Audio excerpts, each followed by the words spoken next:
we had a conversation 2 episodes ago about Candace Owens and some of the things that she said. We kind of debated a little bit whether or not she's anti-Semitic, based on some of the things that she said. Well, I want to kick it up a notch this time. I don't think either one of us are going to argue about whether this guy is a piece of garbage or not. Now, who am I talking about? Nick Fuentes, of course. He's one of those super far-right conservatives that the rest of us look at and wish he would please just shut up. So let's go through his history. Fall 2019, the quote-unquote Groyper War begins. Fuentes has his group of followers, called Groypers, target conservative events like TPUSA and heckle and harass Charlie Kirk and his guests with provocative and controversial leading questions about immigration, Israel, LGBTQ rights. Fuentes wanted to expose Charlie Kirk as a, quote, fake conservative. These people are terrible people. They target people online and harass them. And it's not just the left that they harass. It's anyone who disagrees with them and anyone who isn't far right enough for them. So he does the same things that the far left does. Correct.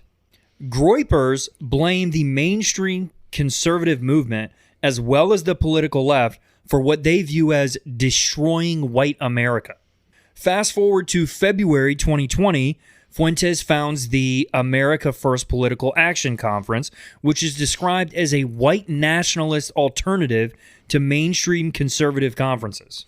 So he calls himself a white nationalist. Basically, yeah.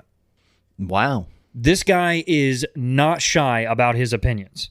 Later in 2020, his YouTube channel gets banned for hate speech violations. November 2022, he has dinner with Kanye West and Donald Trump at Mar-a-Lago. I don't know what Trump was thinking with this one. Both of these dinner guests had to be terrible company, and Trump caught a lot of flack for this. Now, Trump did say later that he didn't really know who Fuentes was at the time, and that Fuentes showed up unexpectedly. But Fuentes criticizes Trump for not being a radical or far enough to the right.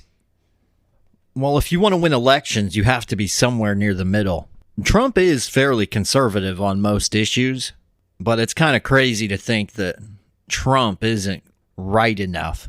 As far as the dinner with Kanye hadn't had a complete meltdown at that point, I don't think. He was on his downward slide, but having dinner with someone isn't terrible, especially if Trump is saying he didn't know who he was. Yeah, and a lot of people gave some pushback saying that there's no way that Trump didn't know who he was. I don't know the whole story there.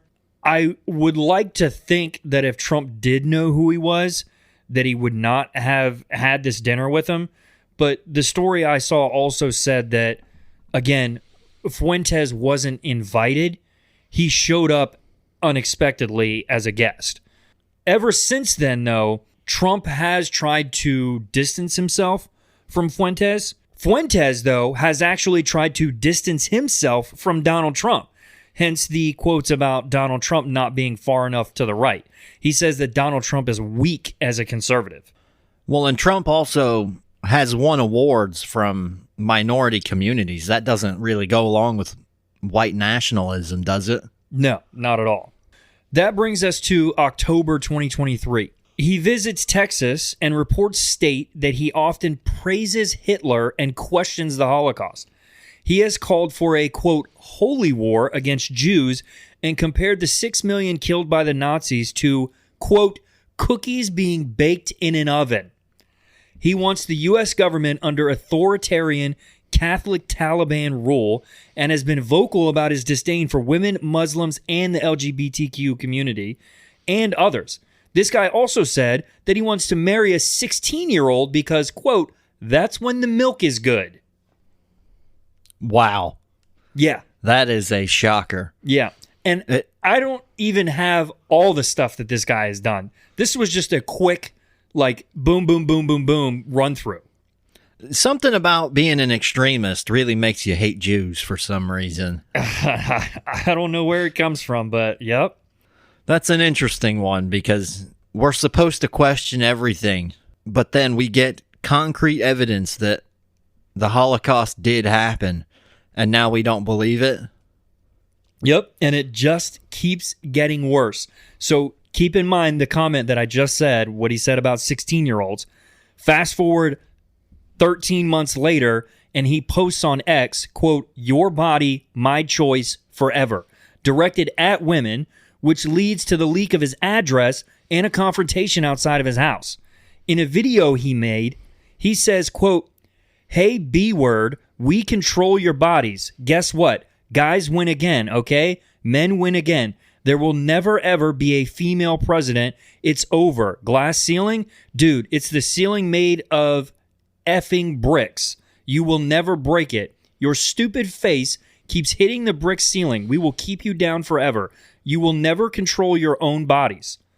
Now, it's people like this that make the rest of us conservatives look bad. We do not agree with this idiot or anything that he has to say. And I'm sure, like you mentioned earlier, that it's the extreme leftists that do the same thing. All the people that are, just to the left of center say the same thing about their extreme left people. Yeah, but there's fewer people in the center left.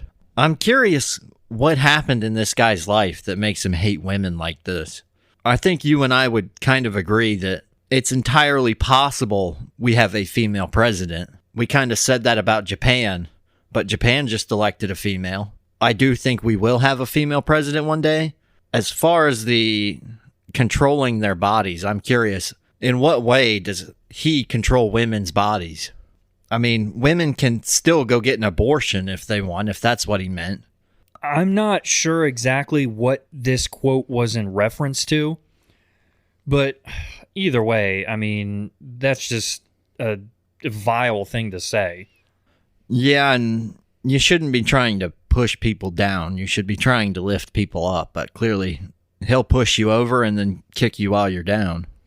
Yeah, this guy was one of the guys after Charlie Kirk was assassinated that came on his show and was saying that he thought that Erica Kirk was responsible for it and that he didn't agree with the way she was grieving and that she came out too quick and just like jumped in and took over his business. And I forget exactly what the direct quote was, but he was basically saying, "Oh, well, I'm just saying what everybody else is thinking.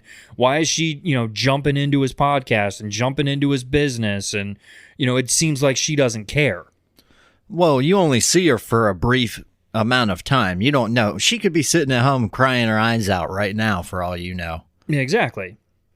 And everyone grieves differently. So, yeah, that's a bit shameful as well. You should always kind of leave the family of a victim alone. Give them their privacy. They're going to be mourning. Let them do it in their own way. I guess it's a good thing he hates everyone equally, though, right? He set up this whole social media campaign to attend these TPUSA events and ask these crazy questions. Like, Charlie Kirk had a gay man sitting up there with him, and one of these Groypers showed up and asked the guy about anal sex. Like, what does that have to do with anything?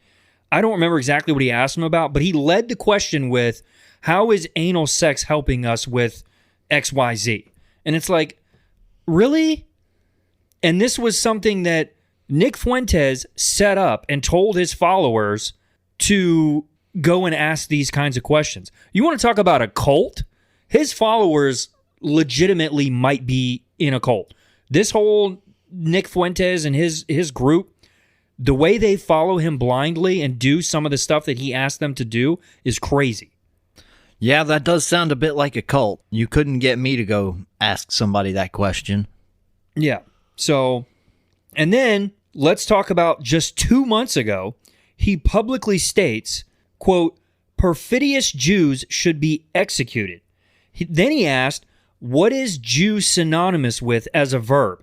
It means to cheat, to lie, act in bad faith as though it's second nature. I mean, if that's not anti-Semitic rhetoric, I don't know what is. I can say honestly, even from our conversation about Candace Owens, that I wasn't fully convinced that she was anti-Semitic.